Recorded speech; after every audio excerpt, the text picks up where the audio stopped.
Salut à tous, cette fois ça y est, dans quelques heures, l'OGC Nice affrontera le FC Nantes en finale de la Coupe de France au Stade de France. Nous allons évidemment consacrer une large partie de ce gym tonique à ce match tant attendu en compagnie, comme chaque semaine, des journalistes du service des sports de Nice Matin. Vincent Ménichini est avec nous, salut Vincent. Salut Mika, salut à tous. William Imbercé, salut Will. Salut Mika, salut à tous. Et la légende Philippe Camp, c'est avec nous aujourd'hui. Salut à Fred, surtout qui est là, on est content de le recevoir.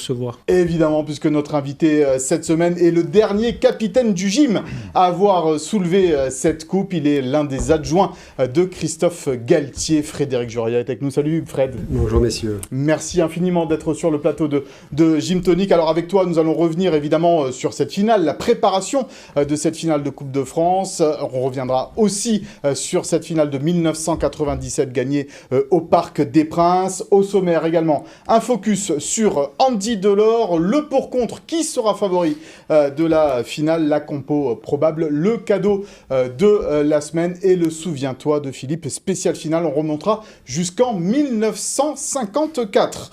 Mais avant cela, messieurs, un rapide retour sur ce Bordeaux-Nice. Alors oui, si on regarde le verre à moitié plein, on va dire que c'est une deuxième victoire consécutive pour Nice et que Nice est toujours dans le coup. Si on regarde un peu le verre à moitié vide, ça a été dans la difficulté face à de faibles Bordelais. Ouais, on va commencer par l'optimisme d'abord. Une deuxième victoire consécutive, c'était plus arrivé depuis janvier, donc ça date. Et puis à une semaine de la finale, gagner c'était important. Garder la bonne dynamique avant l'événement tant attendu, c'est une très bonne chose. Après, c'est vrai qu'on aurait aimé, face à un Bordeaux très très faible, je pense vraiment l'une des équipes de Ligue 1 les plus faibles de ces 10 dernières années que j'ai vues. Il n'y avait rien, et donc on aurait espéré voir un Nice prolifique, qui marque des buts, qui se met totalement en confiance. Ça n'a pas été totalement le cas, mais au moins il y a eu des occasions. Mais voilà, le principal c'est d'avoir gagné. Ouais, c'est ça Vincent, l'important c'est la gagne en fin de saison, là, quel beau jeu, pas le beau jeu, on s'en fout, faut gagner. Oui, mais voilà, il reste 3 matchs de championnat complètement. La manière, il faut la mettre de côté, il faut juste prendre des points. Après, je me dis que si Bordeaux a été aussi mauvais, c'est peut-être parce qu'aussi Nice a plutôt bien défendu. Et sur ce match-là, Nice n'a pratiquement pas concédé la moindre occasion. Et si on prend un mi-temps, encore une fois, Dolberg met cette occasion au fond, si Andy Delors est peut-être plus altruiste sur une occasion, le match il doit être plié à la mi-temps, mais c'était aussi le cas contre 3, donc c'est aussi un problème d'efficacité. Et c'est marrant parce qu'avec Will, on a échangé un peu pendant le match et on n'avait pas la même perception, un peu même du match. Moi, j'étais devant la télé, lui, il était au stade, et tant mieux qu'il y ait encore des journalistes sur place parce qu'on ne voit pas du tout les mêmes matchs. Nice n'est pas bien, ne se facilite pas la tâche parce qu'aussi devant, il y a des garçons qui peinent. Et moi, devant ma télé, encore une fois, je fais une fixette, j'en parle chaque semaine, j'ai trouvé Kasper Dolberg, encore une fois, en grande difficulté sur plein de situations. En première mi-temps, il doit casser la cage. En deuxième mi-temps, où je crois c'est Kefren Turam qui le lance, tu as même l'impression qu'il n'a même pas envie d'aller au contact du défenseur. Donc c'est aussi pour ça que Nice a des matchs compliqués. L'effet du racisme anti-blanc un peu là. Anti-Kasper Dolberg. C'est un petit peu sa cible, Kasper. Non, parce que comme je disais, Delors n'était pas plus brillant que Kasper Dolberg. Andy Delors et on y reviendra justement. C'est pour ça que c'est intéressant le foot, c'est que même sur Andy Delors, on n'avait pas la même perception. Moi, même avant son but, j'avais trouvé que c'était celui qui quand même ouvrait des brèches. Après, Andy Delors, on en parlera plus tard, mais c'est pas un grand technicien. Et j'ai failli passer un coup de fil à Fred parce qu'on a eu une discussion quelques jours avant. Et il me disait que Dolberg avait peut-être la plus grosse frappe de l'effectif à l'entraînement. Et quand j'ai vu sa première occasion et qu'il met ce shoot en pantoufle, j'avais envie de l'appeler, lui dire mais la frappe, la plus belle frappe. Là où il est positionné, il veut la placer. Ouais. Il a 10 mètres du but. C'est vrai que s'il la met un peu en l'air, il y a but. Là, comme il veut la mettre, il veut assurer son coup. Après, c'est vrai que la deuxième, il doit appuyer plus. Et comme je te disais, ça fait 12e, 13e année que je suis entraîneur adjoint. J'ai une carrière avant de joueur. La plus grosse frappe que j'ai connue, c'est Mario Balotelli. Oui. Une frappe incroyable, avec beaucoup d'adresse. Et pareil, Kasper, il a une frappe incroyable. Alors, c'est vrai que moi, je suis positif parce qu'il se met en situation par rapport à d'autres matchs. Et là, je trouve qu'il se met en situation. Et naturellement, ça va scorer, j'en suis sûr de ça. On est un peu trop sévère avec le gym là, sur ces derniers matchs. Fred, on parle de jeu alors qu'il faudrait peut-être parler juste des victoires. Disons que on est conscient que dans l'animation offensive, il faut qu'on soit mieux. On a eu un petit mois assez difficile. Là, je trouve qu'en gagnant dans le temps additionnel contre Lorient, en gagnant contre 3, pareil, dans les 10 dernières minutes, là on gagne en deuxième mi-temps, malgré tout, quand on prend Bordeaux, comme disait Vincent, c'est que c'est une équipe qui marque pas mal de buts, qui avait marqué 6 buts sur les 2 derniers matchs, même si elle encaisse beaucoup de buts. Je pense qu'ils ne se sont créés aucune situation. Et nous, si on est un peu plus efficace, je pense qu'à la mi-temps, on peut être à 2-0. Et après, à 2-0, c'est un match différent. C'est vrai, inconsciemment, dans la tête, voilà, on doute un petit peu. Et ça fait que c'est vrai que malheureusement, pour vous, les supporters, vous attendez à ce qu'on gagne des matchs plus facilement avec beaucoup plus de buts. Alors malgré cela, malgré ces problèmes dans l'animation offensive, eh bien, le gym reste 5e au classement. On va voir justement le classement de cette Ligue 1 à 2 points seulement derrière Rennes et Monaco qui sont eux revenus à 3 points de l'Olympique de Marseille. On va dire que pour la 3e place, messieurs, ça va se jouer entre Rennes, Monaco et Nice peut-être, et pourquoi pas Marseille s'ils arrivent à décrocher. Will, c'est presque un miracle de voir, compte tenu du jeu proposé, Nice encore à cette place-là. J'irais pas dire jusqu'à un miracle parce que le jeu c'est peut-être pas terrible, mais par contre la solidité défensive elle perdure. Et à part à Lens où il y a cette mi-temps catastrophique à 11 contre 10, sinon sur le reste on le voit, Nice encaisse très rarement 2 buts dans un même match, donc il y a quand même cette solidité qui lui permet de prendre des points à l'extérieur, et on voit que en fait dans cette Ligue 1 très homogène, et derrière que ce soit le Monaco, ce qui est la seule équipe en fait à avoir fait une série. Tous les autres 7 matchs consécutifs. Voilà, c'est la victoire. seule équipe dans cette dernière ligne droite qui fait une série. Le reste, ça se compense. Et puis moi, c'est surtout un match aujourd'hui quand je vois la défaite de Marseille contre Lyon. C'est ce Rennes-Marseille. Alors justement, de la 37e journée. On va voir ça. On va voir le calendrier des 3 équipes jusqu'à la fin de cette saison avec ce Lille-Monaco de vendredi soir. Alors, ensuite, les Monégasques recevront Brest avant d'aller à Lens. L'OGC Nice, 2 de réceptions consécutives contre Saint-Etienne et Lille la même semaine après la finale de la Coupe de France avant d'aller à Reims. Et enfin, Rennes qui jouera à Nantes, qui recevra Marseille, ce fameux match dont tu parles, Will, qui sera très important avant d'aller à Lille. Détroit, Vincent, des 3 équipes, on le dit depuis le début, c'est Rennes qui a le calendrier peut-être le plus compliqué, mais maintenant sur la forme du moment, comment tu vois ça ? Moi, je sais pas après commenter, franchement, les calendriers, les matchs, les victoires, les défaites des uns des autres, je suis pas capable. Mais ce qui me désole un petit peu, c'est de me dire quand même qu'avec cette victoire qui tendait les bras à l'OGC Nice en août contre Marseille, parce qu'on l'oublie aussi, Nice a quand même 1 point en moins et 3 points en plus certainement de cette victoire enlevée contre l'OM. Et Marseille. Donc je trouve qu'on a toujours tendance, et c'est pour ça qu'on aime le foot, parce qu'il y a toujours des grands débats, mais c'est quand même une saison assez rare qu'effectue l'OGC Nice. Il faut aussi l'apprécier à sa juste valeur. Il y a une finale qui se profile. Et avec cette victoire enlevée contre l'OM, Nice serait vraiment là, la lutte. Plus 3 points. Plus 3 points. Et Marseille, moins 1 point.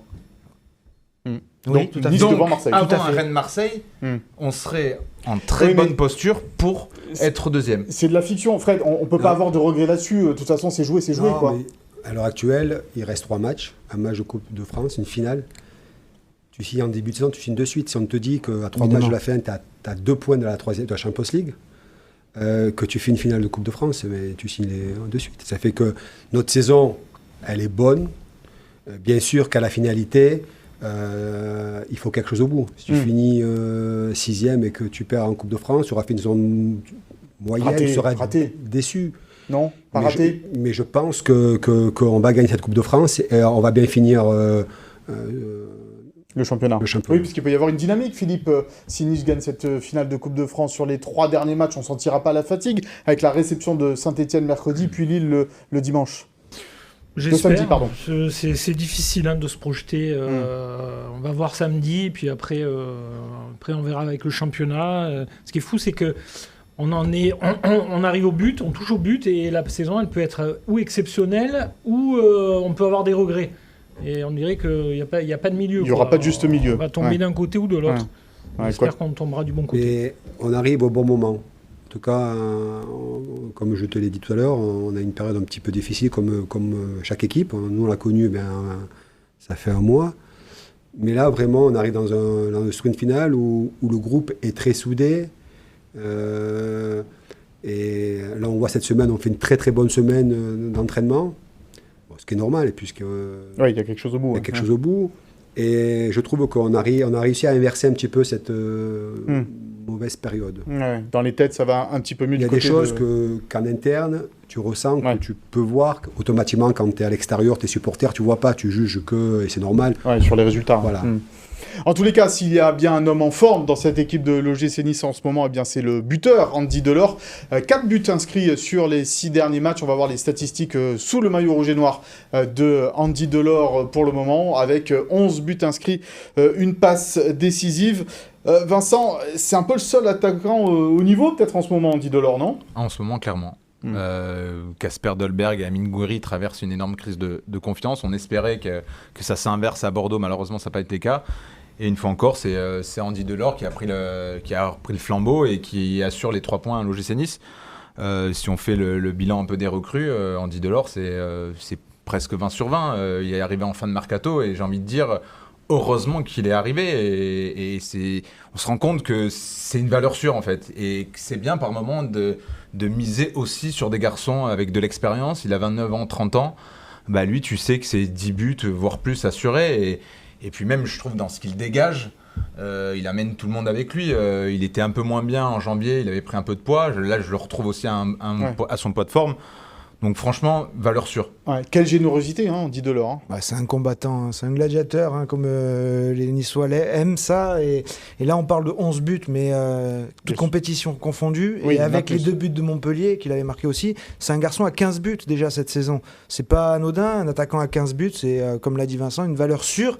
Et c'est vrai que quand on voit les difficultés traversées par Gouiri et Dolberg, heureusement que lui n'a pas plongé, heureusement que lui a gardé le cap. 5 buts sur les 7 derniers de l'OGC Nice, c'est pas une stat anodine. Fred, c'est un vrai leader, Andy Delors, dans cette équipe ou Mais dans la constitution d'un effectif, il est très important. C'est un joueur déjà d'une grande fiabilité, remarquable dans l'état d'esprit. C'est pas un tricheur. Il a une expérience de la Ligue 1. C'est pas un joueur qui vient de l'étranger ou un jeune joueur. Ça fait qu'il a une certaine expérience et ça c'est important. Et c'est vrai, ce qui nous manquait les 2-3 années précédentes, c'est des joueurs comme ça.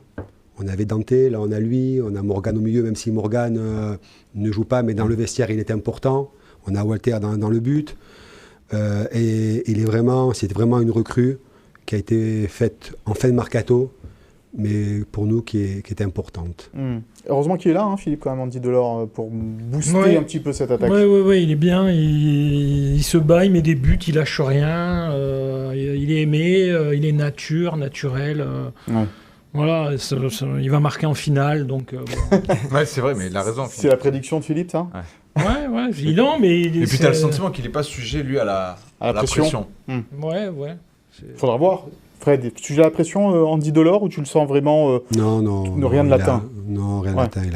Puis bon, je vous dis, il a pas 20 ans, il a une certaine expérience derrière lui. Mais c'est vraiment quelqu'un dans un vestiaire qui fait du bien aux éducateurs. C'est vrai que les mentalités ont évolué dans la vie comme dans le football. C'est un peu à l'ancienne, un joueur à l'ancienne, c'est ça ? Ouais, il donne tout, il triche pas, il est sincère, il est positif, il est toujours à 100% à l'entraînement, il est toujours à travailler après les séances, c'est un exemple. C'est un bon coéquipier aussi, c'est un bon camarade, chambreur. Bien sûr, il est apprécié par tout le monde. Tu parlais des grosses frappes tout à l'heure pour Casper Dolberg, c'est peut-être un registre un peu plus différent, un peu plus renard peut-être, Andy Delors ? Alors, Andy aussi a une grosse frappe. Ouais. Et puis il est gros mollet, il l'a toujours dit. Ouais, mais Casper, c'est incroyable, comme le ballon, il part à 2000 à l'heure.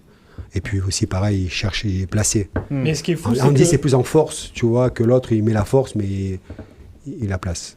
C'est que on a Dolberg, qui est un joueur qui est international. Il y a Gouiri, qui est super prometteur. Et il pue le foot, il a des gestes incroyables.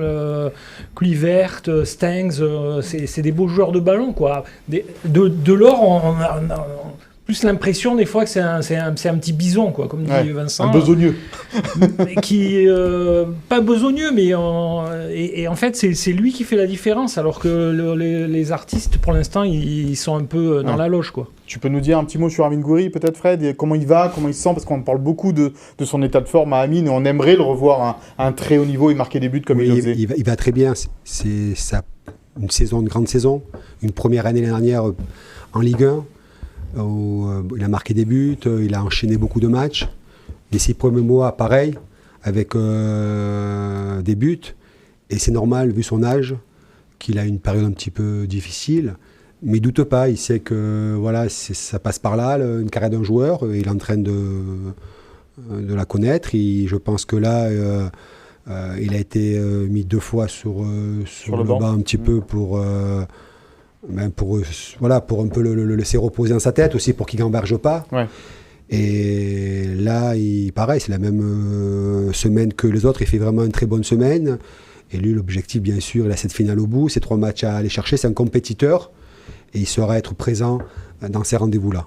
C'est vrai qu'Amine, on voit que c'est un problème un peu de confiance, même de réussite. Il y a une action à Bordeaux, je ne sais pas si tu vois laquelle, où il est à l'entrée de la surface, il est presque passé, et là, d'un coup, tu ne sais pas pourquoi, il glisse à moitié. Et il se regarde, il se dit non mais c'est pas possible. Il marche sur le ballon, non? C'est vraiment, alors qu'il enclenche parfaitement l'action, et même je l'ai trouvé à Bordeaux pas si mal, moi, lors de son entrée. Pas si mal, mais après cette glissade, il refait encore une action où il force. Ouais. Il veut passer entre deux avec crochet. C'est là qu'on sent que quand il n'y a pas la confiance et quand il y a ça, on force un peu plus. Mais c'est son jeu aussi, de dribbler, de forcer un peu. Mais tu sens que c'est un travail, parce que sur l'action, il glisse. Tu vois dans ses yeux qu'il dit non mais c'est pas possible, j'ai la guigne en ce moment. mais c'est pour ça que moi je suis persuadé que lui c'est un talent pur et que ça va tourner. Et puis on a besoin de ces joueurs-là talentueux, parce que même si c'est vrai que depuis 13 matchs il n'a pas marqué un but, mais contre 3 il a une situation au bout de 5 minutes, s'il la met au fond c'est pas pareil. Au bout de 25-30 minutes il met un ballon de but à Kluver. Ouais. Pareil avant de rentrer à la mi-temps. Malheureusement, ça ne tourne pas pour le moment en sa faveur. Et là, quand il rentre, pareil, il donne un ballon de but à Andy Delors, où au lieu de mettre le pied, Andy met la tête. Ouais, c'est vraiment un ballon de but. Après, il y a cette glissade. Je trouve qu'il est bien rentré. Il a apporté du dynamisme. Mais voilà, c'est un joueur que l'équipe a besoin, le club a besoin. C'est un joueur de qualité. Des joueurs comme ça, on aime. Ouais. Ça fait que il faut qu'on soit derrière lui, et on est tous derrière lui. Derrière Amine Gouiri, évidemment, et on l'espère, pourquoi pas buteur dans cette finale de la Coupe de France. Allez, on passe au Zap Gym, l'actualité en images de cette équipe de l'OGC Nice, filmée par les caméras du club. Voilà, les entraîneurs ont voté pour te nommer dans la catégorie meilleur entraîneur de Ligue 1. C'est toujours un plaisir. Hein. Donc les 5 parmi les 5. J'ai le plaisir en tout cas de vous annoncer que les joueurs de Ligue 1 vous ont nommé dans la catégorie meilleur espoir. Et puis j'espère vous voir le 15 mai et puis on attendra le résultat. Oui, on espère. Pour l'instant, on ne le connaît pas. Ouais. Bon, merci beaucoup en tout cas. Je suis content d'être élu un des meilleurs gardiens. Donc, on espère le meilleur. Dans les 5. Voilà, vous êtes dans les 5 de la saison. Ça sera là le 15. C'est beau, hein. Mais ça, c'est un travail d'équipe. Sans des coéquipiers, ce serait impossible. Donc je les remercie beaucoup. J'ai envie de lâcher une petite larme, mais pas de voix à caméra. Nice to meet you. Hello. Vous parlez français? Moi je parle français. Dites-lui, je suis très heureux de le voir. Je suis un grand supporter. Ah, tu vois. He's really, really happy to see you. Good luck for the weekend. Massive game. Massive game. Big game. It's the final, no? Yes, the final. Is France Cup? Yes, French Cup, yes. Okay. And with who is the other? Nantes. Nantes. Okay. Big match. Big match. Oh. Bon courage les gars. Okay.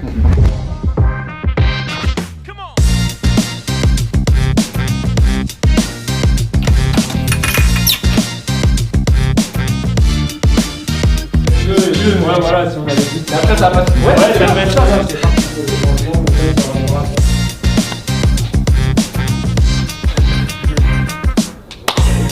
Mais n'importe quoi. Issa Nissa. C'est très bien. Super. Ah, ça te l'a fait mieux. Oh, wow. Non, c'est top.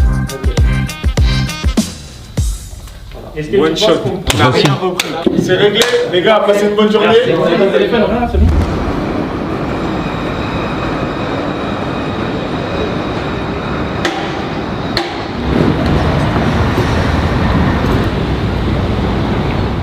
Ça fait longtemps qu'on attendait ces moments-là et on espère vraiment qu'on fasse un très très gros match et rendre tous ces peuples fiers de nous, fiers de notre travail. On sait le bonheur qu'on peut rapporter à la ville, donc voilà, on va tout donner pour revenir avec.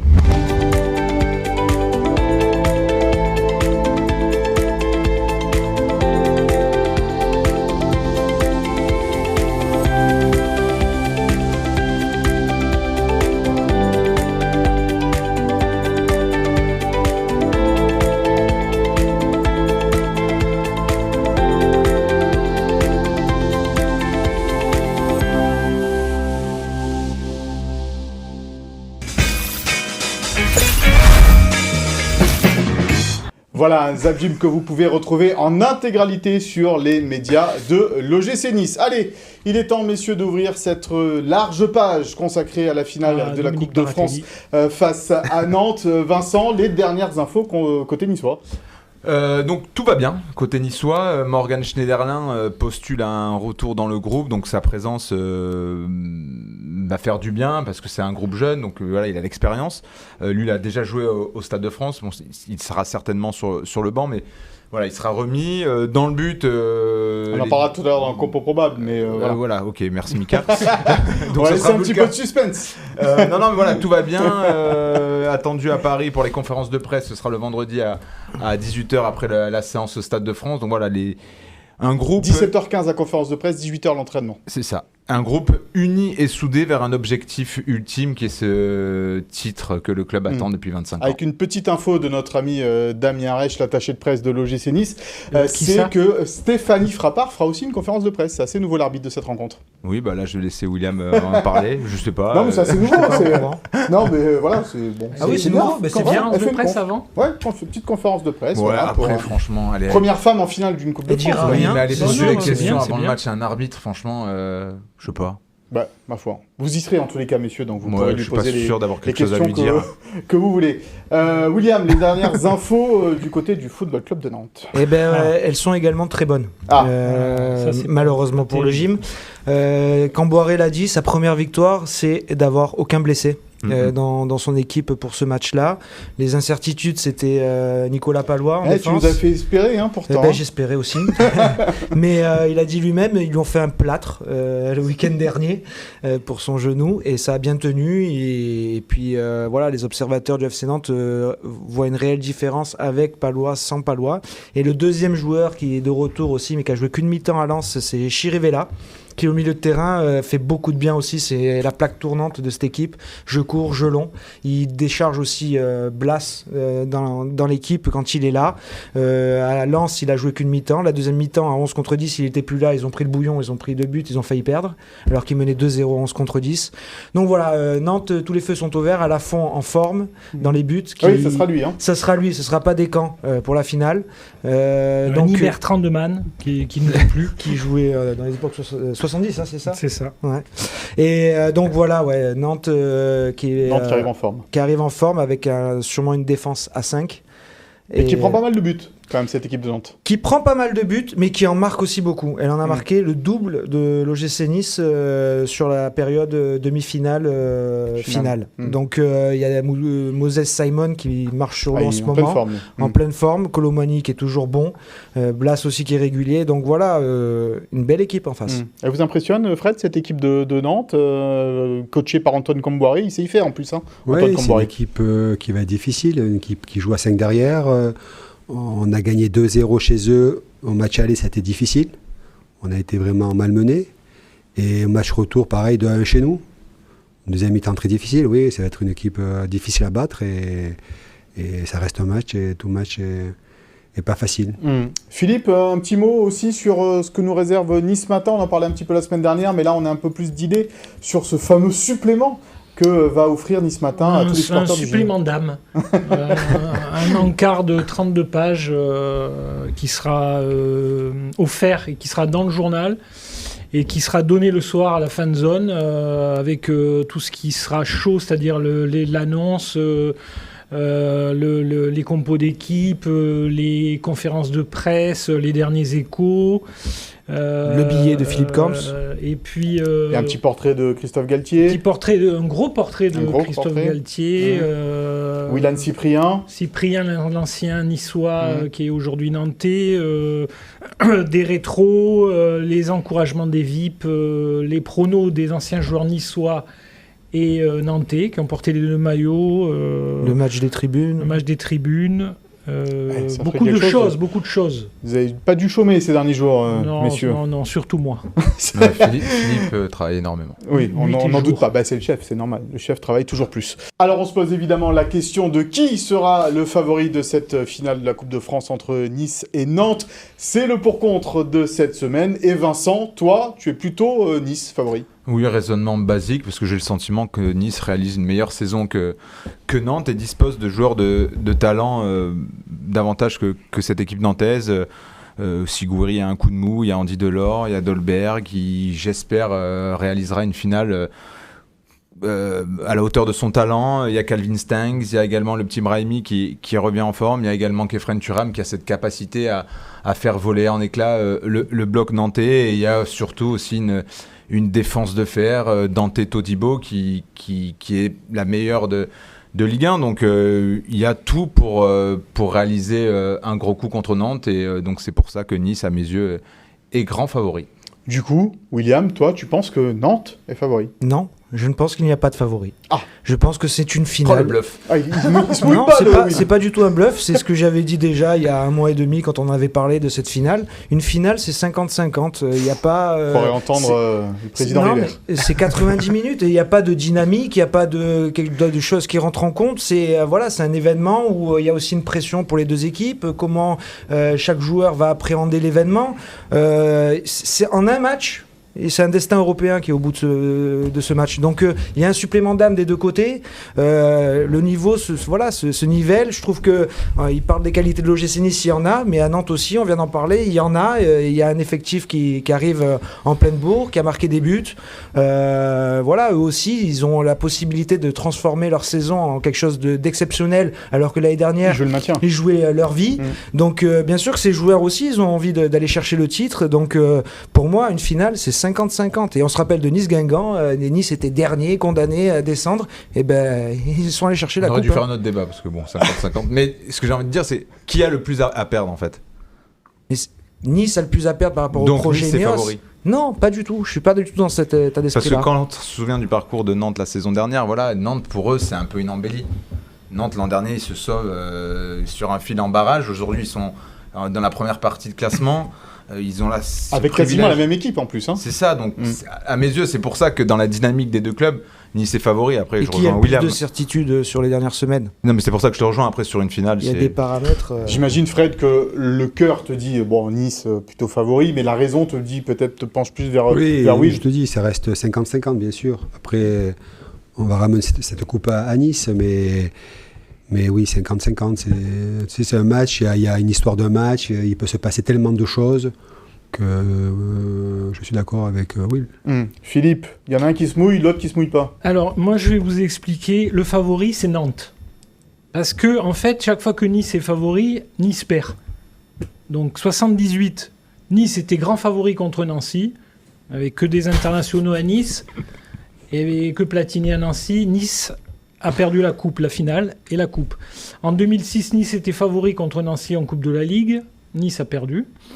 Et en 97, Guingamp était favori contre Nice et c'est Nice qui gagne.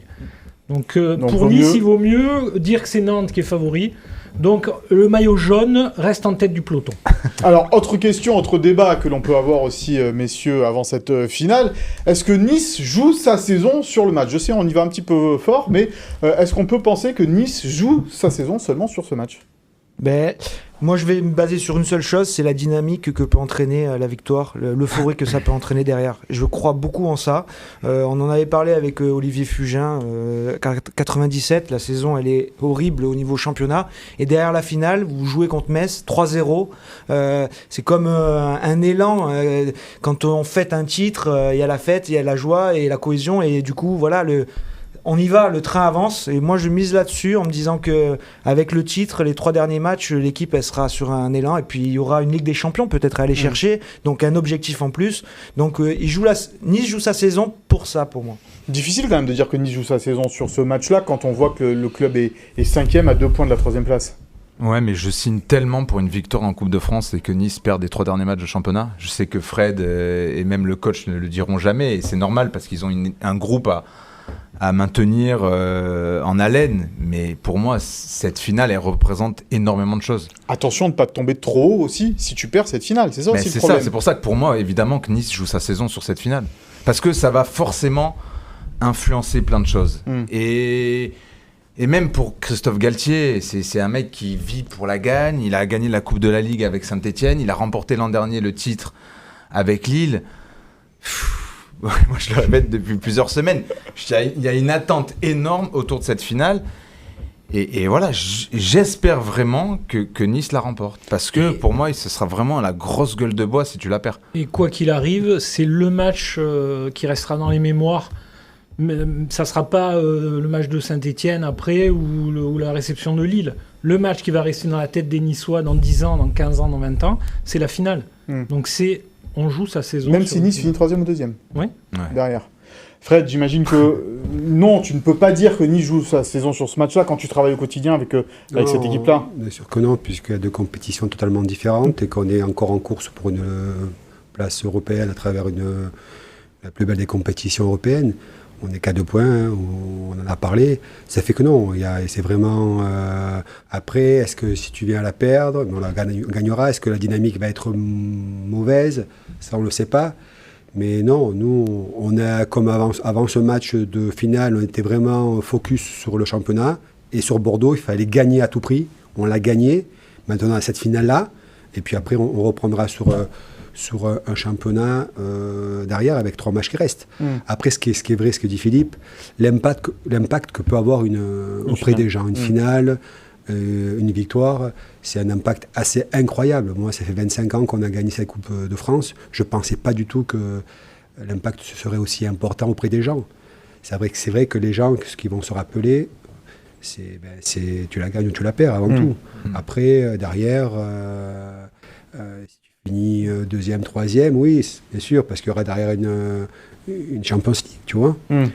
Mais auprès des gens, je pense qu'il y a une attente assez importante et, voilà, et que pour récompenser un petit peu tout ce qui a été fait, voilà, tout le monde attend ça. D'ailleurs, en 97, les supporters ont complètement oublié presque la descente en D2 parce que gagner ce titre, on se rappelle, le Ré était plein, le cortège jusqu'au Ré, c'était fantastique, il pleuvait des cordes et pourtant les Niçois étaient là. Et puis c'est Nantes. Ça ne veut pas dire que c'est une mauvaise équipe, loin de là. Mais c'est pas Paris en face. C'est pas Marseille. Oui, tu les as éliminés. Ouais, mais c'est pour ça qu'il y a énormément d'attentes aussi. C'est que tu as le sentiment qu'elle est là. Elle n'a jamais été aussi près depuis 25 ans. Parce que tu joues ce match contre Paris, tu la portes pas de la même façon. Ouais, ça va être un match difficile. Hein. Tout à fait. Ça fait que... Oui, il ne faut pas sous-estimer cette équipe de Nantes. Non, surtout pas. C'est pas le dire, c'est que voilà, si tu es allé contre Paris, tu disais bon, bah là, le favori c'était Paris, il n'y avait même pas de débat, quoi. Là, avec Nantes, c'est vrai que. Tu bats Paris, en finale de la Coupe de France, c'est un exploit. À part Paris, je vois pas Marseille. Pour moi, quand tu joues Marseille, Monaco, Nantes, tout est jouable. Ouais, tout est jouable. Il n'y a aucune équipe qui est vraiment au-dessus. Paris est au-dessus parce qu'ils ont. Peut-être Monaco en ce moment sur la forme du moment. Oui, sur la forme du moment, bien sûr. William, on passe à la compo probable de ce Nice-Nantes avec une info de Vincent, selon les informations de Vincent. Non, et de Nice Matin. Du groupe Marcin Bulka sera dans les buts. C'est ça, c'est la dernière info récoltée par Vincent. Donc Marcin Bulka, c'est une juste récompense selon moi au vu de son parcours en coupe. Il a été très bon et dans des grands matchs au parc contre l'OM. Donc c'est logique que ce jeune garçon aille au bout, malgré la très bonne saison de Benitez aussi. C'est peut-être difficile aussi pour Benitez de ne pas jouer cette finale, lui qui a tant donné pour le gym, mais qui participe à cette grande saison, qui pourrait être élu meilleur gardien de Ligue 1. Oui, il est parmi les nommés de l'UNFP pour les trophées UNFP. Tout à fait, donc Marcin Bulka devrait être dans les buts. En défense, c'est... la dynamique laisse Danny Luc à droite qui fait plutôt le job. On a eu un petit débat entre Danny Luc et Lotomba, on va l'avouer. Hein. Ouais, c'est un vrai débat parce que c'est deux profils plutôt différents. Mais Danny Luc, plus solide défensivement dans le duel. Il a plus de mal, lui, à encaisser l'activité dans le couloir parce qu'il est costaud, hein, le garçon. Oui, il a fini avec des crampes contre Bordeaux. Ouais, il a fini avec des crampes, mais il se sentait bien à la fin. Quand il y a la gagne, forcément, on se sent mieux. Comme moi au paddle samedi. C'est ça. Et du coup, donc, la charnière Todibo-Danté, c'est ce qui se fait de mieux. Heureusement qu'elle sera là. Melvin Bard à gauche, qui aussi fait plutôt de bons matchs en ce moment. Il est décisif à Bordeaux, il est impliqué sur le but. Et puis au milieu de terrain, voilà, Justine Kluivert pourrait être décalée à droite pour récupérer Kefren Turam à gauche et une paire Rosario Lemina qui est dans l'engagement la paire la plus impactante. Et Gouiri devrait retrouver une place devant aux côtés de l'or, puisque Christophe Galtier l'a dit, il veut réinstaller Amine Gouiri dans sa position préférentielle et donc il ne jouerait plus à gauche. On en saura plus, vendredi au Stade de France, si on arrive à se cacher dans les tribunes là, lors du on peut la tenter avec Fred direct. Hein. Vas-y, tente. Hein. il est pas loin, Will, là, sur la ça, c'est ton équipe que tu penses. Ouais. C'est ce qu'ils pensent que ça va jouer. D'accord. Voilà. Aucune émotion. Poker face chez Fred Duria. Les deux points chauds de cette compo de Will, ça va être au milieu. Parce qu'on sait très bien qu'aujourd'hui... Où jouera Kefren Turam, en gros. Voilà, on sait très bien qu'aujourd'hui, Kefren Turam sera titulaire. Donc lui, est-ce qu'il sera à gauche ou au milieu? Ça, c'est la grande question. Et devant, Dolberg ou pas Dolberg Ou Gouiri ou pas Gouiri Gouiri à gauche ou pas à gauche? Est-ce qu'il veut jouer à gauche ou pas Christophe Galtier nous a dit la semaine dernière que Gouiri voulait plus jouer à gauche. Donc il allait plus trop le faire jouer à gauche. Franchement, on le pratique depuis plusieurs mois maintenant, Christophe Galtier. Il ment tout le temps. En conf de presse, s'il peut nous la faire un petit peu à l'envers tranquillement, il nous l'a fait. Donc voilà, si Gouiri doit jouer à gauche, pour mettre la pression sur le côté droit nantais, il jouera à gauche. Ouais. Philippe, on avait le débat entre aussi Marcin Bulka et Walter Benitez. Grosse pression malgré tout sur les épaules de Marcin Bulka, parce que on va se dire, s'il se loupe, il fallait faire jouer Benitez, comme Nantes fait jouer Alban Lafont dans les buts, et s'il fait un grand match, ça sera le héros de toute une ville, quoi. Ouais, mais on peut inverser la chose, et s'il avait fait jouer Benitez... Oui, c'est ça. Benitez, on aurait dit... c'est qui t'aurait fait jouer, hein, malgré son âge avancé. Moi, finalement, c'est bien. Il a été bon contre... il a été super à Paris, il a été bon à Marseille. Puis, je sais pas, il a l'air de supporter la pression. Hein. Et puis il y a une option d'achat, n'oublions pas, sur Marcin Bulka. Il y a des airs de Baratelli un peu, Bulka. Ah, c'est toi qui la place cette semaine de Baratelli. Il n'a pas osé, t'as vu Philippe Baratelli a soulevé 2 fois la Coupe de France. Avec jamais le PSG, nice. Hélas. Et voilà donc j'espère que ce qui arrivera à Bulka. Ouais. Un petit mot rapide avant de passer la parole à Fred aussi. Ça a agité un petit peu les coulisses niçoises la semaine dernière, là, cette fameuse offre de Jim Ratcliffe pour Chelsea. Ça a inquiété pas mal de supporters. Juste avant la finale, c'était peut-être pas le meilleur moment pour le club et pour l'équipe. Vincent, a priori, les supporters peuvent être rassurés? Ouais, mais dans tous les cas, même si Jim Ratcliffe est allé au bout, on voit bien qu'avec Leipzig et Salzbourg, un propriétaire dont le propriétaire est le Red Bull, les deux équipes jouent l'Europe. C'est aussi, il ne faut pas comparer, je pense, la puissance financière de Chelsea et de l'OGC Nice. C'est deux clubs qui sont dans des sphères complètement différentes. Ce qui est sûr, c'est que ça a inquiété les supporters niçois, et c'est tout à fait normal parce que le timing il est catastrophique. Et pourquoi? Parce que les supporters se disent, si Chelsea et Nice venaient à jouer une Ligue des Champions en même temps la même année, eh bien un des deux clubs ayant le même propriétaire ne pourrait pas la jouer. Ben non, justement, parce qu'on voit bien qu'avec les Red Bull, il y a la possibilité pour deux clubs avec le même propriétaire de jouer la Coupe d'Europe. Bon, le problème se pose plus a priori, oui, mais quand même, il y a eu des raisons de s'inquiéter. Moi, je suis pas convaincu. Ce qu'a fait Leipzig, c'est pas le groupe Red Bull. Je suis pas convaincu qu'Ineos puisse le faire. Je sais pas ce que c'est le montage. Il y a un groupe Red Bull qui est international. Je sais pas si le montage est. Mais moi, j'ai envie. Je trouve regrettable la com un peu autour de cette chose parce que voilà, c'est arrivé un matin, grand coup de communiqué de la part d'Ineos. On veut acheter Chelsea. Nice, on a l'impression qu'ils n'étaient pas trop au courant. On envoie un communiqué à 23h30 pour dire non mais attendez, l'OGC Nice on continue, ne vous inquiétez pas. Christophe Galtier, je sais pas, moi Julien Fournier il est aussi directeur du football Ineos, j'ai l'impression qu'il n'était pas au courant, je sais pas, moi je trouve que cette communication elle était un peu bizarre et moi j'étais de l'avis, je partageais un peu l'inquiétude des supporters niçois personnellement. En tout cas en interne, ce que je peux vous dire c'est quelqu'un qui est très très impliqué. Vraiment, Radcliffe, la famille Radcliffe est très impliquée. Alors, Jim ne vient pas souvent au match. Stade, vaut mieux, parce qu'il porte un peu la poisse. Voilà, c'est quelqu'un qui est très impliqué. Même l'achat de Chelsea ne changera rien à l'avenir de Nice. Et il faut bien se dire que c'est inespéré. Il faut bien se mettre ça dans la tête à Nice, d'avoir pu avoir un actionnaire comme ça. C'est quelque chose d'incroyable qui nous est tombé dessus. Moi, je l'ai vécu en interne, quand il y avait encore les Chinois. Et quand on m'a annoncé ça, que ça faillit pas se faire, j'étais fou. Après, en interne, on m'a reproché beaucoup de choses parce qu'il n'y avait plus le président River et plus Julien Fournier. J'ai dit tout fort. Et tout ce que je pensais, ça n'a pas plu à Ganaï, ça n'a pas plu à Patrick Vieira, ça n'a pas plu à Grimandi. Mais moi, ce n'était pas mon intérêt. C'était l'intérêt du club pour moi qui était important. Et ils sont revenus à la charge, ils ont fait ce qu'il fallait. Et franchement, quand on est niçois et qu'on a connu autant d'instabilité depuis 40 ans à Nice, et qu'on voit l'arrivée d'un mec comme ça, discret, qui laisse travailler des gens en place, qui ont travaillé depuis des années, c'est beau. Bien sûr, maintenant, il faut aller chercher quelque chose. Pour nos supporters, il faut ramener quelque chose. Et puis maintenant qu'il a 4 milliards en trop, peut-être Jim Ratcliffe, il peut en donner une partie à l'OGC Nice. Ouais, mais c'est normal que les supporters se disent il a vraiment les moyens, c'est le moment pour le mercato d'envoyer. Mais t'en verras si tu es en Ligue des Champions. Oui, voilà, mais est-ce qu'aujourd'hui Nice peut se placer à la même table qu'un club comme Chelsea? Pas encore. Mais est-ce que Nice est vraiment attractif? La Côte d'Azur, c'est magnifique, mais il faut aussi se rendre compte que ce club-là, il y a des infrastructures, il y a un grand stade, il y a une grande marque. Oui, mais quand tu joues contre Nice, Lorient et contre Troyes, tu as encore un stade où tu as 9000 personnes, alors que tu joues le podium avec des champions. Donc tu as encore une marge de progression à ce niveau-là. Oui, un grand joueur, il a l'habitude de jouer en première ligue, des stades pleins. Ça compte aussi. Oui, mais à ce moment-là, regarde ce que fait le Paris Saint-Germain en faisant venir des stars également. Oui, et pourtant, il joue aussi contre Lorient 3. Mais le modèle économique de Paris, il est complètement... voilà, c'est différent. Non, on n'est pas dans la même... Pas du tout dans la même sphère. Non.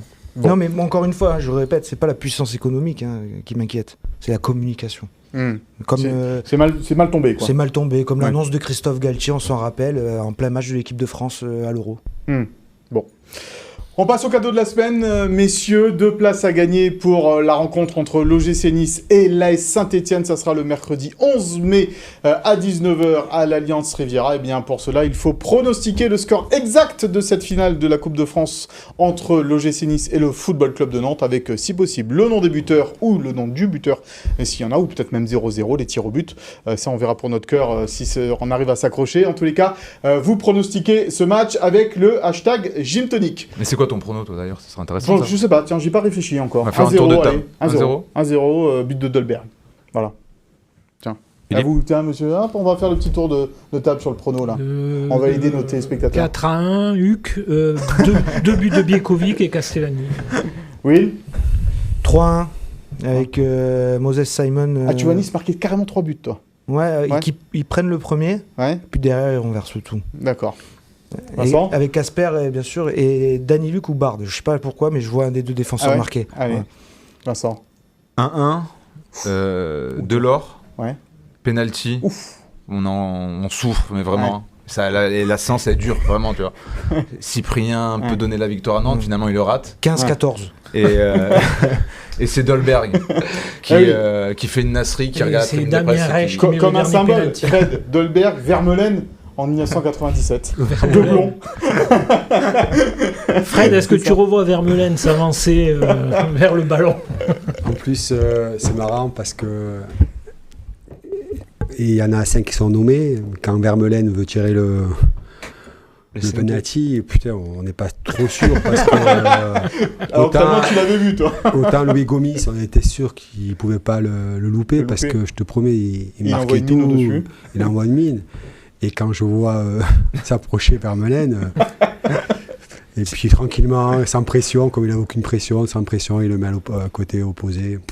Et... Ça rappelle ce qu'on disait tout à l'heure. La finale, c'est un match. On ne peut pas prévoir ce qui va se passer. Qui en sera le héros? Celui qui a raté jamais rate le péno. Celui qui en mettait jamais, il le marque. Celui qui fait gagner. Voilà. Ouais, et puis émotionnellement, c'est des trucs à gérer parce que c'était au pied du virage des Niçois en plus. Et puis c'est une finale, voilà. Et c'est vrai que ça, quand tu es joueur, il faut vraiment prendre en compte tout ça. Ça, en 2006, je crois que les acteurs de la finale de Coupe de la Ligue en 2006 racontent aujourd'hui que dans le tunnel, avant de rentrer dans le Stade de France, ils avaient les jambes qui n'étaient pas tranquilles. C'est un match, la plupart des joueurs de cette finale n'ont jamais joué devant autant de monde. Et justement, Fred, toi, tu as l'expérience de cette finale. On l'a dit, tu es l'un des adjoints de Christophe Galtier. Tu leur as parlé un petit peu aux jeunes joueurs de cette équipe pour leur donner, voilà, qu'est-ce qui va se passer avant cette finale? Prenez votre temps, tranquille. Non, il y a déjà le coach qui commence à parler. Et qui a aussi beaucoup d'expérience, évidemment.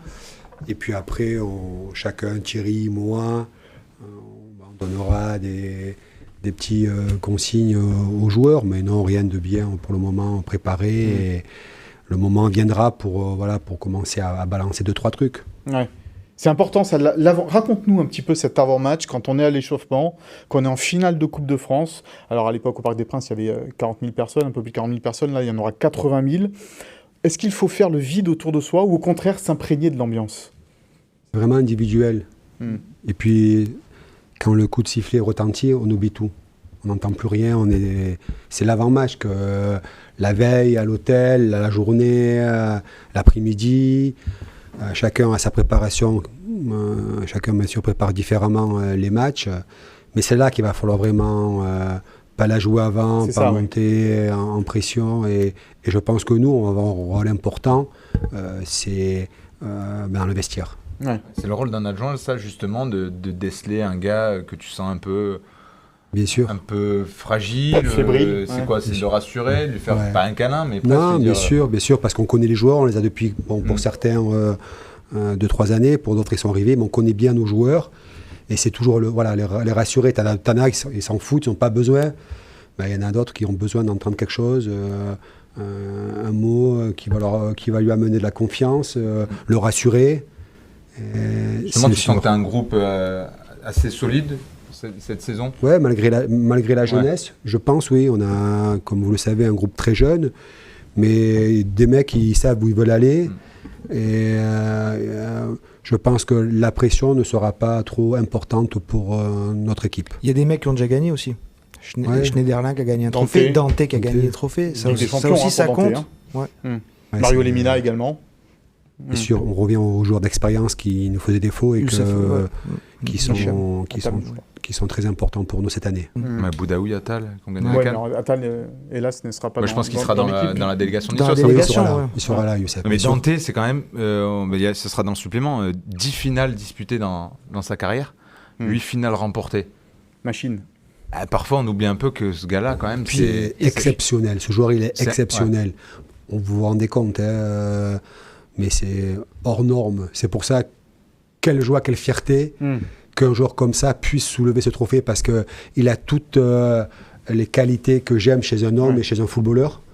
Et j'imagine lui lever la coupe face aux Niçois. S'il en faut un, c'est lui, quoi, pour toi. Ah ouais, pour moi, pour tout succéder, c'est ça. Non, mais ça représente tout ce qu'on aime chez un joueur.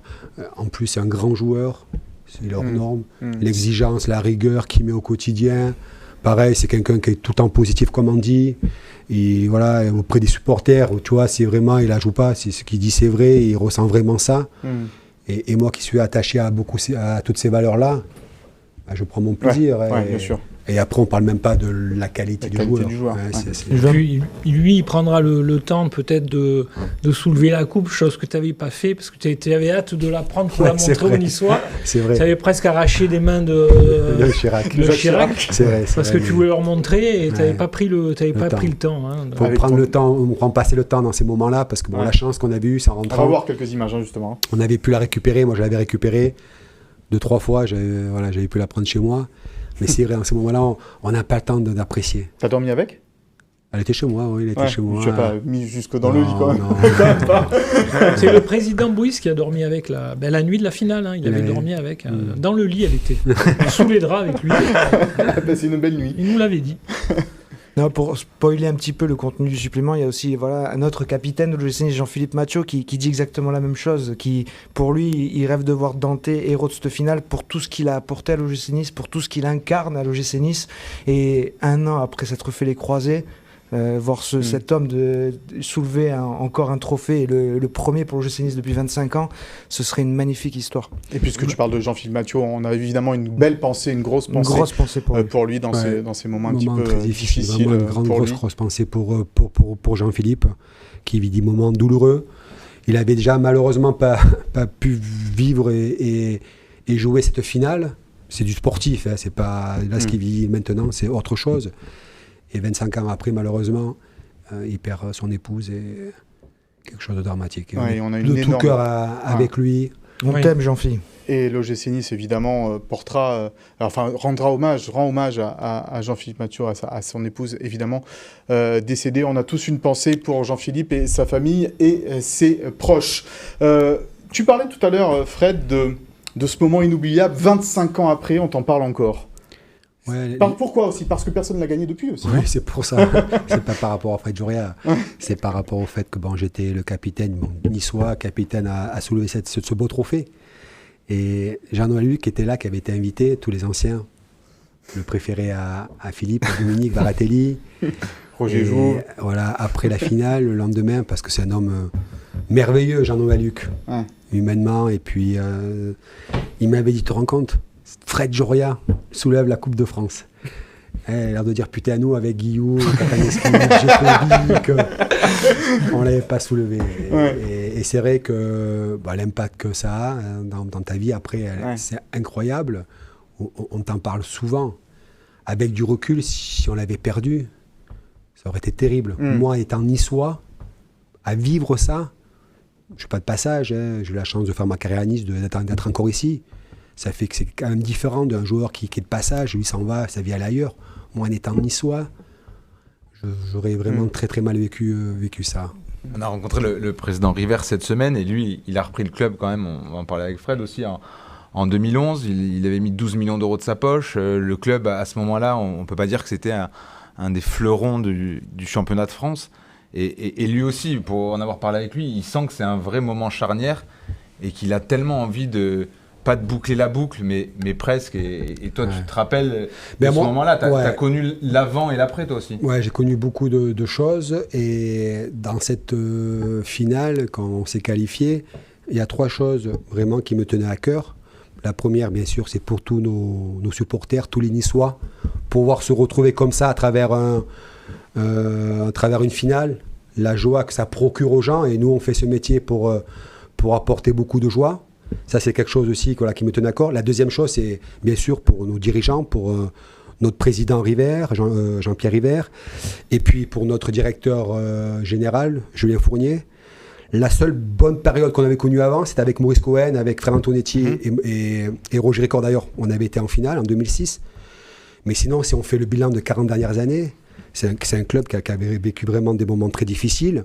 Et là, la chance d'avoir ces dirigeants, Larry Bédinéos, et des fois, quand j'entends des gens qui critiquent, ils sont en droit de critiquer des supporters, un mauvais recrutement, mauvaise composition, c'est normal. Mais quand j'entends critiquer ces gens-là, ça me rend fou parce que 10 ans après, 2 fois 4e, 1 fois 3e, 2 Coupes d'Europe, un camp d'entraînement, tu fais venir Claude Puel, un barrage de Ligue des Champions, Patrick Vieira et le meilleur entraîneur de Ligue 1 l'année dernière, Christophe Galtier. Dis-moi quel directeur général d'un club en France et président depuis des années, arrive à faire ça. À progresser autant. Ouais. Déjà, il y a une progression, mais à faire venir ces gens de qualité. Le résultat est là. Le résultat, depuis 10 ans, c'est ce qui a été fait. Tu as mesuré le chemin parcouru, évidemment. Depuis 10 ans. Et bien sûr, avec l'arrivée d'Ineos, parce que maintenant, le football demande beaucoup d'argent dans les structures. L'évolution en interne, on a 4 kinés à plein temps, on a 2 docteurs, on a une diététicienne, on a des ostéos. Pareil à la formation, ce qui a été mis en place. On a vraiment, et ça, c'est vraiment une volonté d'un président, d'un directeur général. Bien sûr que vous ne le savez pas, les supporters ne savent pas tout ce qui est fait en interne pour que le club avance. Alors on aimerait, bien sûr, vous aimeriez voir des joueurs à 30, 40 millions d'euros, 2-3 grosses têtes d'affiche. Bien sûr, il y a une attente par rapport à Ineos. L'arrivée d'Ineos attendait ça. Voilà, les choses se font tranquillement et je pense qu'elles se font dans l'ordre et je suis content comme ça pour le moment. Ça arrivera, le reste arrivera. Philippe, il s'en rappelle en mars 2010 quand il reprend l'équipe avec Éric Roy et René Marsiglia. Philippe, il y avait tes amis à la tête du club. Oui. Dans l'état dans lequel était l'OGC Nice. C'est qui tes amis? Non, j'ai eu beaucoup d'amis qui ont traversé ma vie journalistique à Nice, à l'OGC Nice. Mais je pensais à Fred parce qu'en 97, vous changez quand même dans la saison, vous changez 3 fois d'entraîneur. 4 fois. 4 fois et 2 fois de président. Donc c'est vrai que maintenant. Oui, c'est un peu plus stable. Alors 4 fois, c'est. Un jour, c'est Dominique. Oui. Dominique Baratelli. Un jour, il a vite compris que... C'est parce qu'il n'y avait pas d'eau chaude dans les douches à Charleroi. Il a commencé avec Albert, après il a été nommé Dominique Baratelli, un jour, Daniel Sanchez, et puis après Sylvester, Takak. Et comme tu dis, 2 présidents, le président Bouis et le président Mandaric. Ça fait que, voilà... C'est pour ça qu'il faut kiffer, en fait. Il faut en profiter. Ah ouais. On arrive à en profiter malgré tout quand on est joueur. Alors là, maintenant, tu es de l'autre côté. Mais tu te souviens d'avoir profité de ces instants-là, de l'avant-match, de la semaine précédant la rencontre, où il y avait beaucoup de pression. Il y a une pression quand tu es joueur, il y a une grosse pression. Et non, tu profites après. Mais la semaine... et puis, ce sont des caractères aussi. On a des caractères différents. Et je sais que moi, ça avait été un objectif très important. Et du coup, toute la semaine... Déjà, je suis quelqu'un qui est comme ça, qui rigole pas avant un match. Tout ça, je suis pas comme ça. Ça fait que même la semaine, j'étais focalisé sur ça. Tu as des joueurs qui... J'avais du mal avant de l'accepter quand j'étais joueur. Mais avec le recul, non. Chacun est différent, fonctionne différemment sur une préparation. Mais moi, quand je vois un joueur qui rigole avant un match, dans le vestiaire... Ah, ça te va pas, toi? Non, avant, quand j'étais joueur, ça me rendait fou. Mais après, avec le recul, non. Chacun a une manière différente. Et c'est vrai qu'il faut laisser... après, il y a toujours des... Et en tant qu'adjoint, comment tu... Après les matchs, on tous ces sanguins aussi. On a tous en mémoire le Nice-Lyon au Stade du Rail. Et là, en tant qu'adjoint, là, comment tu... En tant que coach, comment tu vis un peu ces dernières heures avant une finale? Ça monte, la pression? Oui, on a tous Thierry, préparateur physique, Edou, Christopher, le deuxième préparateur, Christophe. Voilà, chacun a son rôle. On a chacun une préparation d'avant-match, de championnat, ça va être la même. Et je pense par contre, il y aura de notre côté une attention encore plus importante au niveau des joueurs. Non, on te sent, c'est serein. Là, oui, je suis très serein. Oui. Bah tant mieux. Bah oui, bien sûr. Et on doit être serein et positif, et je le suis. Tu préférais quand tu étais joueur ou tu préfères aujourd'hui Non, un joueur, c'est magnifique, voilà. C'est autre chose. Tu joues, tu es là, tu es acteur. T'es acteur. Tous les coachs disent ça. Non, tu te souviens quand tu présentes les joueurs à Jacques Chirac, là, au début de la rencontre? En fait, j'avais pas revu d'image. L'autre fois, ils ont on va les revoir. En plus, c'est quand tu es capitaine et que tu fais ça. Depuis tout petit, quand je regardais les finales de Coupe de France, parce qu'elles étaient diffusées à l'époque, même si on ne voyait pas tous les matchs, mais celle-là a été diffusée. Quand tu voyais le président de la République présenté par le capitaine, c'est quelque chose de fort. Oui, ça sera Emmanuel Macron, évidemment, qui sera avec Dante. On ne sait pas s'il descendra, d'ailleurs, sur la pelouse, parce que des fois, ça se fait plus, un peu. Il aime bien... oui, le président, il aime bien descendre sur la pelouse. Ça va durer 2 heures par joueur. Il raconte sa vie à chaque joueur, il le connaît. Surtout qu'il sera tout juste réinvesti, Emmanuel Macron. Donc, ça sera une belle journée de fête. Ça va être le moment le plus long. Heureusement que c'est pas l'OM, parce que... Parce qu'on craint les sifflets sur les écrans géants. Il serait descendu avec un maillot et tout. Ça serait pas plus mal. Tu sais où tu seras à ce moment-là? Il est en tribune de presse en train de commenter le match. Tu commissariat de police. pour RTL, si on peut faire un coucou. Voilà donc ce qu'on peut dire sur cette finale, messieurs, à moins que vous ayez quelque chose à rajouter avec Fred. Mais Philippe, on va passer au Souviens-toi. On va parler d'une autre finale. Alors tu nous as parlé la semaine dernière de la finale de 1952. Là, on passe à 1954. On passe à 1954. À Colombes. Attendez. 1954. Je ne sais pas s'il y a des images. Je demande à Cognac G, la régie. Voilà. C'est parti. Alors les Blancs, c'est Marseille.